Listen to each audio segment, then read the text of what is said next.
Hi friends, വീണ്ടും ഒരു വ്ളോഗിലേക്ക് സ്വാഗതം. ഇന്നും സൺഡേ വ്ളോഗ് തന്നെയാണ്. സൺഡേ തിരക്കാണ്, നമുക്ക് സൺഡേയിലേ ഉള്ള ഇത്തിരി സമയം കിട്ടുന്നത്. അങ്ങനെ നമ്മൾ ബീനമ്മയുടെ വീട് വരെ പോവുകയാണ്. ബീനമ്മ മീൻസ് ഞങ്ങളുടെ വീടിനപ്പുറത്തുള്ള ചേച്ചിയാണ്. ചേച്ചിയായിട്ട് പരിചയപ്പെട്ടിട്ട് 6-7 വർഷമായെങ്കിലും ഇതുവരെ ആ ചേച്ചിയുടെ വീട്ടിൽ പോയിട്ടില്ല. വീടങ്ങ് പന്തളം കൊടശനാടെന്ന് പറയുന്ന സ്ഥലത്താണ്.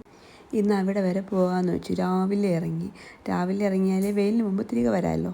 അങ്ങനെ സ്ഥലം എത്താറായിട്ടുണ്ട്. സ്ഥലം എത്തുന്നതിൻ്റെ ഒരു അടയാളമാണ് റബ്ബറും കാടും അതും ഇതുമൊക്കെ. അങ്ങനെ സ്ഥലം എത്തി. അടിപൊളി അറ്റ്മോസ്ഫിയറാണ്. പഴയ കാലത്തെ ഒരു വീട്. പക്ഷേ ബാക്കി ഒരുപാട് വീഡിയോസൊക്കെ എടുക്കണമെന്നൊക്കെ വിചാരിച്ച് പോയതാണ്. കേതപ്പൻ പണി മുടക്കിയത് കാരണം നമുക്ക് ഇത്രയും വീഡിയോസൊക്കെ എടുക്കാൻ പറ്റുള്ളൂ. ഇതിനുള്ളിൽ വീഡിയോ ഒന്നും എടുക്കാൻ പറ്റിയിട്ടില്ല.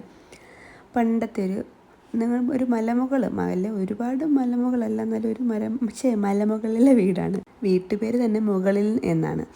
അങ്ങനെ ഇതൊക്കെ കണ്ടു. ഞങ്ങൾ ബ്രേക്ക്ഫാസ്റ്റൊക്കെ കഴിച്ച് അവിടെ നിന്ന് ഇറങ്ങി. പക്ഷെ തിരികെ പോരാനേ തോന്നുന്നില്ലായിരുന്നു. പിന്നെ തിരികെ വന്ന വഴിക്ക് ഞങ്ങൾ കുറച്ച് ബീഫ് ചൂനാട്ടത്തി, നമ്മൾ വീടിനടുത്തുള്ള മാർക്കറ്റാണ്, ചൂനാട്ടത്ത് കുറച്ച് ബീഫും എല്ലാം വാങ്ങി, നാരങ്ങ അങ്ങനെയൊക്കെ അച്ചാറുള്ള ഐറ്റംസൊക്കെ വാങ്ങി. ഇനി പരിപാടികൾ തുടങ്ങാൻ പോവുക. വീട്ടിലെത്തിയിട്ട് വേണം ഊണുള്ള കാര്യങ്ങൾ റെഡിയാക്കാൻ. അങ്ങനെ ഉള്ളിയൊക്കെ അരിഞ്ഞ് മാറ്റിക്കൊണ്ടിരിക്കുക. ഇവനുള്ളതുകൊണ്ട് എനിക്ക് വലിയൊരു ആശ്വാസം. എനിക്ക് അരിയാനൊക്കെ ഭയങ്കര സ്ലോയാണ്. ഇയാളുള്ളതുകൊണ്ട് എനിക്ക് എളുപ്പം അരിഞ്ഞ് മാറ്റാം. അതിനിടയ്ക്ക് അനീഷേട്ടൻ നാരങ്ങ പുഴുങ്ങാൻ വെച്ചിട്ട് അപ്പം ബീഫിനെ നമ്മൾ കുക്കറിലാക്കി വെച്ചിട്ടുണ്ട്. അനീഷേട്ടനോട് ഇഡ്ഡലി തട്ടിൽ നാരങ്ങ പുഴുങ്ങാൻ പറഞ്ഞപ്പോഴത്തേക്ക് ഇതിലേക്ക് ഞാൻ ആക്കി വെച്ചത്. എന്താവും എന്തൊന്നും എനിക്കറിയത്തില്ല. നാരങ്ങ ഇന്ന് തന്നെ അച്ചാറിടണമെന്നാണ് പറയുന്നത്. അങ്ങനെ കുടിക്കുന്ന വെള്ളവും റെഡിയാക്കിയിട്ടുണ്ട്. ഇങ്ങനെ ഓരോ ഐറ്റം നമ്മുടെ ബീഫിനുള്ള തേങ്ങാക്കൊത്ത്, ഉള്ളി എല്ലാം ഇങ്ങനെ സെറ്റാക്കി ഇങ്ങനെ വെച്ചൊക്കെ പെട്ടെന്ന് റെഡിയാക്കണ്ടേ. ഒന്നാമതേ ലേറ്റായി. പിന്നെ വെണ്ടയ്ക്ക മെഴുക്ക് വരട്ടണമെന്നൊക്കെ വിചാരിച്ച് വെള്ളത്തിലെടുത്തിട്ടേക്ക് നമ്മുടെ പറമ്പിൽ വെണ്ടയ്ക്ക തന്നെയാണ്. ബീഫൊക്കെ വിസിൽ വന്നില്ല, റെസ്റ്റ് ചെയ്യാൻ വെച്ചിട്ടുണ്ട്. നമ്മൾ ചീനിച്ചട്ടി അടുപ്പിലേക്ക് വെച്ചു, എണ്ണയൊക്കെ ഒഴിച്ചു, അതിലേക്ക് തേങ്ങാക്കൊത്തൊക്കെ ഇട്ട് കൊടുത്ത് മൂത്ത് വരുമ്പോഴത്തേക്ക് നമുക്ക് ഓരോ ഐറ്റംസ് ചേർക്കാമെന്ന് വിചാരിച്ചു. കാര്യം 11:30 ആയിട്ടുണ്ട്. 1 മണിയാകുമ്പോഴെങ്കിലും ഫുഡ് കഴിക്കണ്ടേ. അങ്ങനെ അതെല്ലാം റെഡിയാക്കിക്കൊണ്ടിരിക്കുക. കാശപ്പനെ വീട്ടിലിരുത്തിയിട്ട് പോയതുകൊണ്ട് പുറത്തുനിന്ന് ഫുഡ് കഴിക്കാൻ ഒരു മടിയാണ്. എന്നാലും വിചാരിച്ചു എല്ലാം വീട്ടിൽ തന്നെ അങ്ങ് റെഡിയാക്കാം. എല്ലാവരും കൂടെ വിചാരിച്ചാൽ പെട്ടെന്ന് റെഡിയാക്കാവുന്ന കാര്യമല്ലേ ഉള്ളൂ. ഇങ്ങനെ ഉള്ളിയൊക്കെ തട്ടിയിട്ട് ഇങ്ങനെ ഇളക്കി കൊടുത്തുകൊണ്ടിരിക്കുക. ചോറൊക്കെ നേരത്തെ തന്നെ റെഡിയാക്കി വെച്ചിട്ടുണ്ടായിരുന്നു. അതുകൊണ്ടും ചോറ് വേവുന്ന കാര്യം പേടിക്കണ്ട. അപ്പോൾ കറിയൊക്കെ റെഡിയാക്കിയാൽ മതി. മിക്ക സൺഡേയും പുറത്ത് പോയല്ലേ കഴിക്കുന്നത്. ഒരു ദിവസമെങ്കിലും വീട്ടിൽ കഴിക്കാമല്ലോ. അങ്ങനെ കാശപ്പൻ അവിടെ എന്തോ പണി ഒപ്പിച്ചുകൊണ്ടിരിക്കുക. നാരങ്ങ പിഴിഞ്ഞുകൊണ്ടിരിക്കുക. എന്തോന്ന് അറിയത്തില്ല.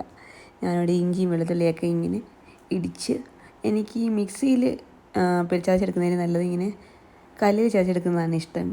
മീൻ കറിക്കായാലും ബീഫിനായാലും ചിക്കനായാലും എന്തിനായാലും. പിന്നെ സൺഡേ ആകുമ്പോഴേ എല്ലാവരും കൂടെ ഒരുമിച്ച് കിട്ടത്തുള്ളൂ. എല്ലാവരും കൂടെ ഒരുമിച്ച് ഇങ്ങനെ നിൽക്കുമ്പോഴും അടുക്കളയിൽ ഹെൽപ്പ് ചെയ്തില്ലെങ്കിലും കാര്യം പറയാൻ ആളെ കിട്ടുമ്പോഴൊരു സന്തോഷമല്ലേ. എല്ലാവർക്കും അങ്ങനെയൊക്കെ തന്നെ ആയിരിക്കുമല്ലോ. അവിടെ താഴെ ഇരിക്കുന്ന അനീഷേട്ടൻ ഓരോ കാര്യങ്ങൾ പറഞ്ഞ് ചിരിച്ചു പാചകമൊക്കെ നടത്തിക്കൊണ്ടിരിക്കുക. അവിടെ അനീഷേട്ടൻ താഴെ ഇരുന്ന് നാരങ്ങ പുഴുങ്ങിയത് അരിഞ്ഞുകൊണ്ടിരിക്കുക. പറഞ്ഞാൽ കേൾക്കത്തില്ല. ഞാൻ അരിയാന്ന് പറഞ്ഞു, എന്നാലും അവിടെ ഹെൽപ്പ് ചെയ്യുക. ആകപ്പാടെ ആഴ്ചയിൽ വല്ലപ്പോഴും കിട്ടുന്ന ഹെൽപ്പല്ലേ, ആയിക്കോട്ടെന്ന് ഞാനും വിചാരിച്ചു. അങ്ങനെ കേതപ്പനും അച്ചായി നാരങ്ങ അതിനകത്ത് കൂട്ടാക്കിയിരിക്കുക. ഞാൻ ചോദിച്ചത് ഷർട്ട് ഇടാതിരിക്കുന്ന വീഡിയോ എടുക്കുന്നുണ്ട് കുഴപ്പമുണ്ടോ എന്ന്. കണ്ടോ പാവങ്ങളുടെ കൂട്ട്. പാവമൊന്നുമല്ല, ഭയങ്കര സാധനങ്ങളാണ് രണ്ടെണ്ണം. കേതപ്പൻ ഫോൺ എടുത്ത് സൈഡിൽ കൊണ്ട് വെച്ചിട്ട് പാട്ട് കേൾക്കുക, എന്നിട്ട് കൈ കൊട്ടുന്നത്. കേതപ്പൻ എന്ത് ചെയ്തായാലും ഒന്ന് ക്ലാപ്പ് ചെയ്യണം. നമ്മൾ ചെയ്ത് കൊടുക്കണം, കേതപ്പനും ചെയ്യും. അങ്ങനെ ഓരോ ഐറ്റംസ് ഇങ്ങനെ ജോലി ഇങ്ങനെ നടന്നുകൊണ്ടിരിക്കുകയാണ്. വെണ്ടയ്ക്കൊക്കെ അരിഞ്ഞ് റെഡിയാക്കുക. എനിക്കാണെങ്കിൽ അരിയാനേ സ്പീഡ് കുറവാണ്. പെട്ടെന്ന് തല്ലിപ്പിടിച്ച് എല്ലാം റെഡിയാക്കണം. കാശത്തിന് വിശം തുടങ്ങിയിട്ടുണ്ട്. കഴിയില്ലേ ചോദിക്കുന്നുണ്ട്. അങ്ങനെ ഓരോ ഐറ്റമായിട്ട് ഇങ്ങനെ തട്ടിക്കൂട്ടി റെഡിയാക്കി വരിക. വെണ്ടയ്ക്ക ഇങ്ങനെ വാടി വരുന്നാൽ മതിയല്ലോ കുറച്ച്. അങ്ങനെ ബീഫൊക്കെ ഒരുവിധം സെറ്റായി വന്നിട്ടുണ്ട്. വെണ്ടയ്ക്ക മെഴുക്ക് വരട്ടി ഇങ്ങനെ ആയിക്കൊണ്ടിരിക്കുന്നു. അങ്ങനെ ഓരോ ഐറ്റം ചെയ്യും തോറും ഇവിടെ അടുക്കളയിൽ വന്ന് ഓരോരുത്തരെ എത്തി നോക്കിക്കൊണ്ടിരിക്കുകയാണ്. പിന്നെ നമുക്ക് കുറച്ച് സാലഡും കൂടെ എടുക്കാമെന്ന് വിചാരിച്ചു. അങ്ങനെ ഉള്ളി അരിഞ്ഞ് വെച്ചിട്ടേക്ക് സാലഡൊക്കെ എടുത്ത് റെഡിയാക്കി പെട്ടെന്ന് നമ്മൾ കഴിക്കാനായിട്ടിരുന്നു. കാശപ്പനും അനീഷേട്ടനും എല്ലാവരും കഴിക്കാനായിട്ട് കേതപ്പൻ നടന്ന് അലമ്പിക്കൊണ്ടിരിക്കുക. അങ്ങനെ വൈകിട്ടായപ്പോൾ നമ്മൾ വിചാരിച്ചു ഒന്ന് പുറത്തേക്ക് പോയാലോ, ചായക്ക് കടി എന്തെങ്കിലും വാങ്ങാമെന്ന് വിചാരിച്ചു.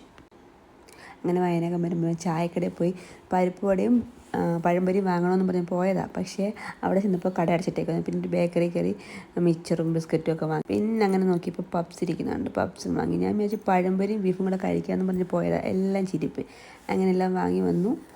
വീട്ടിലെത്തി എല്ലാം എടുത്ത് എല്ലാം വെളി വെച്ചു. ഇനി നമുക്ക് ചായ ഇടണം.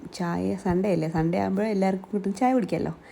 ഞാനിപ്പോൾ പലവട്ടം പറഞ്ഞു സൺഡേ ആകുമ്പോൾ അത് നമ്മുടെ വീട്ടിൽ അങ്ങനെ ആയതുകൊണ്ട് നമ്മൾ വീണ്ടും പറഞ്ഞുകൊണ്ടിരിക്കുന്നത്. ഇത് കൊണ്ടുവച്ചിട്ട് കുറേ നേരം ആയി. പിന്നെ ഇത്തിരി തണുത്തിട്ടുണ്ട്. അപ്പോൾ നമ്മൾ ചൂടാക്കാമെന്ന് വെച്ചു. അങ്ങനെ ഫ്രൈഡിലേക്ക് നമ്മൾ ചൂടാക്കാനായിട്ട് വെച്ച് അത് ചൂടാകുമ്പോഴത്തേക്കും നമുക്ക് ചായ ഇടാമല്ലോ.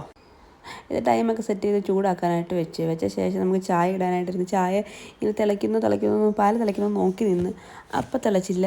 അപ്പോൾ ഇതിനെ റെഡിയാക്കാൻ നമ്മൾ ഇങ്ങോട്ട് നോക്കിയപ്പോഴത്തേക്ക് ചായയുടെ പാൽ മൊത്തം തിളച്ച് തൂവി.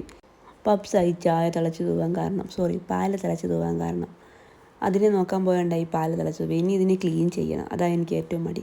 അപ്പോഴത്തേക്ക് പപ്സ് ചൂടായി. പിന്നെ നമ്മുടെ ചായ ഇങ്ങനെ തിളച്ച് വരുന്നുണ്ട്. എനിക്ക് ചായയുടെ പാൽ നമ്മൾ തിളച്ച് തൂവിയത് കാരണം ഇത്തിരി ഒരു വല്ലാതെ തോന്നും. കുറച്ചുകൂടി തിളപ്പിച്ചത് എനിക്കിത്തിരി കടുപ്പം വേണം. പിന്നെ അങ്ങനെ ചായയൊക്കെ സെറ്റായി. ചായയും ചൂട് പപ്സും ഒക്കെ ആയിട്ട് നമ്മളങ്ങനെ ഇരുന്നു. അതിങ്ങനെ ചായയും പപ്സും ഒക്കെ കടിച്ചു കുടിച്ച് ഒക്കെ കഴിഞ്ഞപ്പോഴത്തേക്ക് നമ്മൾ അച്ചാറിടാനായിട്ട് വിചാരിച്ചു. കാര്യം നാരങ്ങ അരിഞ്ഞ് വെച്ചേക്കല്ലേ, ഇന്ന് അച്ചാറിട്ടില്ലെങ്കിൽ അയ്യോ എനിക്ക് അച്ചാർ കിട്ടിയില്ലെന്ന് പറയാമല്ലോ. അങ്ങനെ നമ്മൾ കാന്താരി പൊട്ടിത്തെറിക്കുന്നു. വെളുത്തുള്ളിയും കാന്താരിയും എല്ലാം കൂടെ ഇങ്ങനെ എണ്ണയിലിട്ട് മൂപ്പിക്കണം. അപ്പോൾ ഈ കാന്താരി അടുപ്പിലിട്ടിടുമ്പോൾ ഇങ്ങനെ തെറിക്കുന്നത് നമ്മുടെ കണ്ണിൽ മൂക്കിലൊക്കെ തെറിച്ച് വീഴില്ല. അതിനായി അടച്ച് വെക്കുന്നത്. അതിനിടയ്ക്കൂടെ വീണ്ടും ഒരെണ്ണം പൊട്ടിത്തെറിച്ചു. അങ്ങനെ നമ്മുടെ ഒരു ടൈപ്പ് അച്ചാറെല്ലാം റെഡിയായി. നമ്മളിതിനെ രണ്ടാക്കിയാണ് എടുത്തത്, ചുമന്ന അച്ചാർ വെള്ള അച്ചാറുമായിട്ട്. അല്ലെങ്കിൽ ഒരു ടൈപ്പായി പോകത്തില്ലേ, കുറേ ദിവസം ഇരിക്കത്തില്ലേ. ഇതാകുമ്പോൾ 2 ടൈപ്പ് ആകുമ്പോൾ 2 എടുത്ത് കഴിക്കാമല്ലോ. അങ്ങനെ അച്ചാറൊക്കെ സെറ്റായി. അതിനിടയിൽ എൻ്റെ കൈ തട്ടി ഒരു പാത്രം താഴെ വീണ്. എൻ്റെ കൈ തട്ടി വീണത് കാരണം എനിക്ക് ആരെയും വഴക്ക് പറയാനും പറ്റത്തില്ല. എൻ്റെ ഫ്രസ്ട്രേഷൻ എങ്ങനെ തീർക്കും? അങ്ങനെ വിചാരിച്ചു ഒന്ന് ബീച്ചിൽ വരെ പോകാമെന്ന് വിചാരിച്ചു. ആ സങ്കടം മാറ്റാൻ വേണ്ടി ബീച്ചിലോട്ടൊക്കെ പോയി. അവിടെ പോയി കുറച്ച് നേരമൊക്കെ സ്പെൻഡ് ചെയ്ത് ഒരു 8 മണിയല്ല 7 മണിയൊക്കെ ആയപ്പോഴേക്കും നമ്മൾ തിരികെ പോന്നു. അവിടെ കുറച്ച് നേരമേ നിന്നുള്ളൂ. വലിയ തിരക്കൊന്നും ഇല്ലായിരുന്നു ഇപ്രാവശ്യം. അങ്ങനെ നമ്മൾ എല്ലാം കഴിഞ്ഞ് തിരികെ വീട്ടിലേക്ക് പോന്നു.